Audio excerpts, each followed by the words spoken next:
ফাতেমা যখন আস্তে আস্তে নবীর কাছে আসছে, গেইটে এসে ঠক ঠক করছে, নবীজি দৌড় দিয়ে গেছে। এবার আমি একটু অভিনয় করব হাদিসটাকে বোঝাবার জন্য। মেয়ে কাকে বলে, বাবা কাকে বলে? আরে বাবা মায়ের ভালোবাসা আসল ভালোবাসা। তোমার মনে হয় তোমার গার্লফ্রেন্ড আপন? বেটা, জায়গা মতো বাস খাইলে বুঝবা বাপ মায়ের মতো আপনার কেউ হতে পারে না। মাইকটা হটালাম। ফাতেমা আসছে, এই যে হচ্ছে ফ্রন্ট গেট। আমি প্র্যাকটিক্যালি বোঝাচ্ছি। নবীজি খাটে বসে আছেন, দৌড় দিয়ে আসছেন। এটা হচ্ছে গেট। গেটটা খুলেছেন, সাথে সাথেই ফাতেমা সালাম দিবে কেমন করে? নবীজি আগেই বলছে আসসালামু আলাইকুম ফাতেমা, আহলান সাহলান। সুবহানাল্লাহ পড়বেন না আপনারা সবাই? এখনো শেষ হয়নি হাদিসটা। এবার ফাতেমার ডান হাত ধরেছে।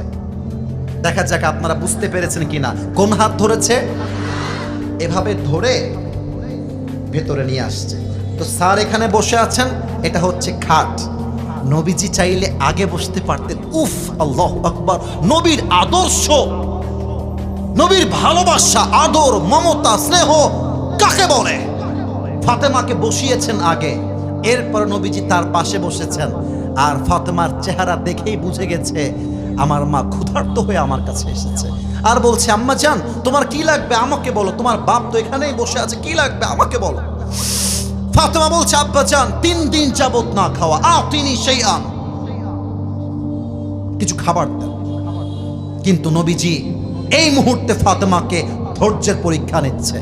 ডাক দিয়ে বলছে আম্মা জান খাবার দেওয়ার জন্য আমার কোনো অবজেকশন নাই, আমি দিতে রাজি আছি। বাট ও ফাতেমা, আমি তোমাকে আজকে 2টা অপশন দিব, দেখা যাক তুমি কোন অপশনটা নিতে চাও।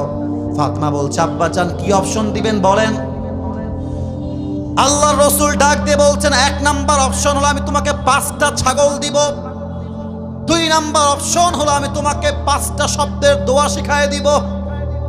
ফাতেমা এবার বুঝে গেছে এত ক্ষুধার্ত অবস্থায় নবী আমাকে পরীক্ষা নিচ্ছে, এটা ধৈর্যের পরীক্ষা, আমাকে পাস করতেই হবে।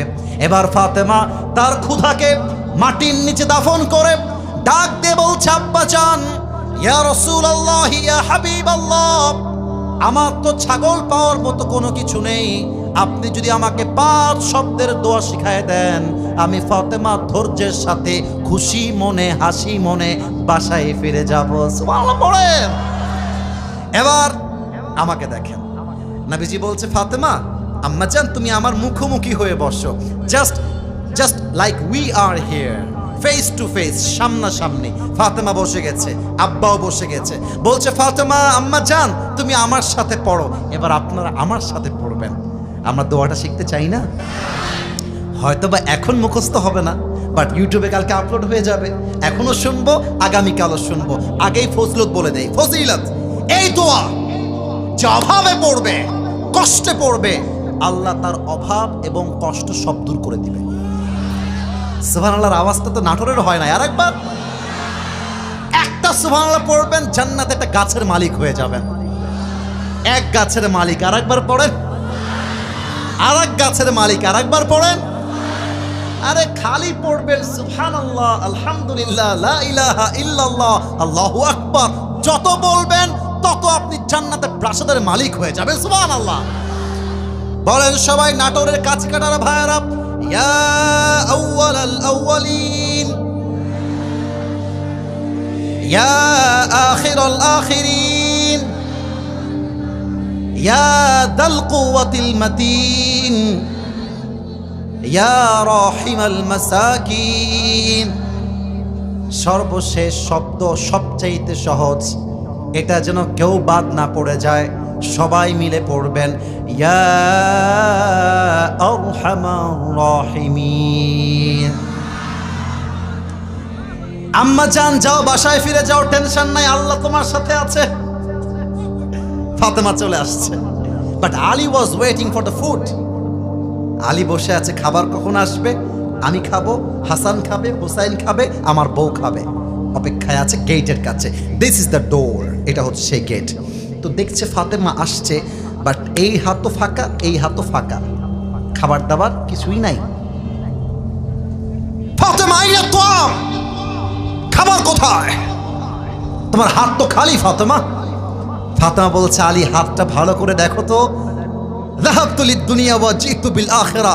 আমি তো আমার নবীর কাছে দুনিয়া চাওয়ার জন্য গিয়েছিলাম, আমার নবী দুনিয়া নয়, তুই হাত ভর্তি আখিরাত দিয়ে আমাকে ফেরত পাঠিয়ে দিয়েছিস। আলী বলছে, ফাতেমা আবেগ দিয়ে হবে না, পেটে আমার ক্ষুধা, খাবার আমাকে খেতেই হবে। এবার জামাই আসছে শ্বশুরের কাছে, জামাই আসছে শ্বশুরের কাছে। নবী তো আগের থেকেই জানে আলী কেন আসছে, কি কারণ। এই ছেলে পেলে বসে আছে, একটা কথা বলেই ফেলি, হাদিসের মাঝে মনে পড়ে গেল, এই আলীর কথা বলার জন্য মনে পড়ে গেল। তোমাদের রাস্তাঘাটে মেয়ে পছন্দ হইলে পেছন পেছন লাইন মারো কেন? বলো বলো বলো বলো বলো বলো, লাইন মারবা কেন? যেই মেয়েকে পছন্দ হয়েছে মেয়ের বাপকে অ্যাটাক করবা যে আপনার মেয়েকে পছন্দ, বিয়ে দিবেন কিনা তাই বলেন। ফাতেমার থেকে শেখো, আলীর থেকে শেখো। আলীর ফাতেমাকে পছন্দ হয়ে গিয়েছে, নবীকে বলছে, নবী হে আমি আপনার ফাতেমাকে বিয়ে করতে চাই। নবী যে বলছে, আলী কি বললা তুমি, এইটা তোমার সঙ্গে ফাতেমার বিয়ে হবে, এটা তো আমার সিদ্ধান্ত নয়, এটা আল্লাহর সিদ্ধান্ত। পছন্দ হলে লাইন মারবা না, ইফতিজিং মারতে যাবা না। আর একটা কথা আব্বা জান, আপনারা একটু খেয়াল রাখেন, ছেলেরা বিয়ের জন্য আসলে আগেই বলে তুম पैसे कितने कमाते हो पहले ये बताओ। আপনার বোঝা উচিত টাকা দিয়ে একজন মেয়ে সুখী হয় না, একজন মেয়ে সুখী হয় চরিত্রবান যুবকের সাথে। আচ্ছা আমার দিকে তাকান তো, এটা আমার মুখে কি আওয়াজটা পাইলাম না, আরেকবার। নাটোরবাসী আমাকে পাম দিবেন না, পাম দিবেন না। বলেন তো আমাকে দাড়ি রেখে, মুরব্বীরা কেউ বাদ যাবেন না, মুরব্বীরা বলবেন আমাকে দাড়ি রেখে আনস্মার্ট লাগতেছে, খ্যাত লাগতেছে? অনেক মেয়ে দেখবা দাড়িওয়ালা দেখলে গায়ে চুলকানি চুলকানি চুলকানি শুরু হয়ে যায়। বলো বলো বলো। যেই মেয়ের দাড়িওয়ালা পছন্দ না তার জন্য বিটিএস এর হিজড়া ছাড়া সেকেন্ড কোনো অপশন হতে পারে না। আর যেই মেয়ে আমাকে দাড়ির জন্য বিয়ে করতে চায় না সে তো আমার বাড়ির বউ হওয়ার যোগ্যতাই রাখে না করে ভাইরা। ফাতেমা আলীকে পাঠিয়ে দিয়েছে, আলী আসছে শ্বশুরের কাছে। নবীজিও এভাবে বসে আছে, আলীও চুপচাপ বসে আছে, কেউ কোনো কথা বলে না। এবার নবীজি ডাক দিয়ে বলছে, আলী তোমার কি চাই, আমাকে বলো, কি দরকার বলো। আলী এবার লজ্জা কাটিয়ে বলছে, শ্বশুর আব্বা আতিনি শাইআন, কিছু খাবার দেন, আমরা প্রচন্ড অভাবে আছি। আমার চোখে চোখ রাখতে হবে, কথা কি বোঝা যায় নাকি যায় না?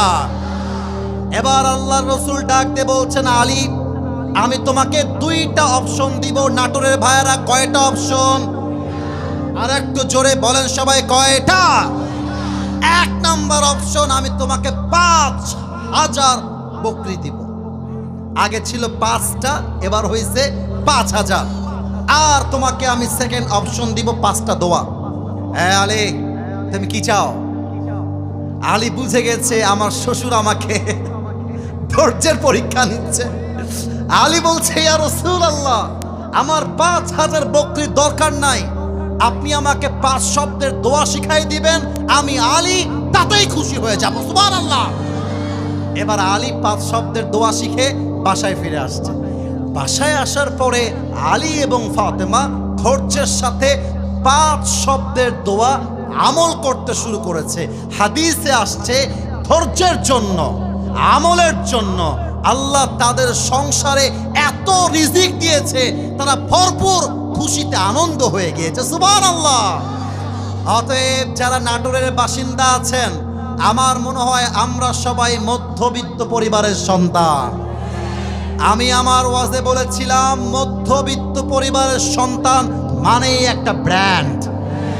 আমাদেরকে সাইকেল দিবেন চলবে, বাইক দিবেন চলবে, কিছুই দিবেন না হেঁটে হেঁটেও চলবে। আমাকে ভাত দিবেন, ডাউল দিবেন চলবে, গোস্ত দিবেন চলবে, কিছুই দিবেন না এক গ্লাস পানি, পান্তা ভাত, একটা মরিচ দিবেন, পুরো ভাত সাবার করব। আমি মধ্যবিত্ত পরিবারের সন্তান। আমাকে আপনি বালিশ দিবেন ঘুমাবো, বালিশ দিবেন না তাও ঘুমাবো, ল্যাপ দিবেন ঘুমাবো, দিবেন না তাও ঘুমাবো, কম্বল দিবেন ঘুমাবো, দিবেন না তাও ঘুমাবো, কিচ্ছু দিবেন না আমি ইটকে বালিশ বানিয়ে ঘুমিয়ে যাব। আমি মধ্যবিত্ত পরিবারের সন্তান। কিন্তু একটা কথা না বলে পারছি না, যেটা খুব ফেমাস ডায়লগ আমরা মাঝে মাঝেই বলি, গরিব হয়ে জন্মেছ দোষের কিছু নয়, বাট গরিব হয়ে মরে গেলে বড্ড দোষের ব্যাপার।